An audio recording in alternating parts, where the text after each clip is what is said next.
Friends, இன்றைக்கி வந்து mini block வந்து பாப்கார்னோட ஸ்டார்ட் பண்ணுறேன். டீக்கு பாப்கார்ன் செம்ம டேஸ்ட்டாக இருந்துச்சு. அப்புறம் வந்து கொஞ்சம் கடைக்கு போய் திங்ஸ்லாம் வாங்க வேண்டியது இருந்துச்சு. ஏன்னா நாளைக்கு வந்து எங்கள் ஏரியாவில் திருவிழா நடக்க போகுது. அதனால் இன்றைக்கி வந்து ஒரே செம்ம க்ரௌடு, செம்ம கூட்டம். ஏரியா எந்த பக்கமுமே போக முடியல, டிராஃபிக்காக இருந்துச்சு. அதனால் வண்டி எடுத்துகிட்டு போக முடியல.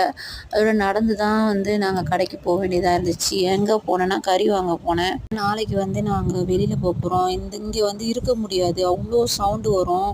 ஏன்னா அந்த பெரிய பெரிய இது ஸ்பீக்கர்லாம் வச்சுட்டு பாட்டெல்லாம் போடுவாங்க, இருக்கவே முடியாது, தலைவலி தாங்க முடியாமல் இருக்கும். அதனால் நாங்கள் வெளியில் போகலான்னு பிளான் பண்ணியிருக்கோம். அதான் பிரியாணி செய்யலான்ட்டு அதுக்கு கறி வாங்கலான்னு போனேன். ஏன்னா நாளைக்கு கறி கடையும் வந்துடும், நிறைய கடை இருக்காது, அது மாதிரி காய்கறி கடையும் இருக்காது. நாங்கள் போகிற வழியில் ஃபுல்லாக கடையாக இருந்துச்சு, டிராஃபிக்காக இருந்துச்சு.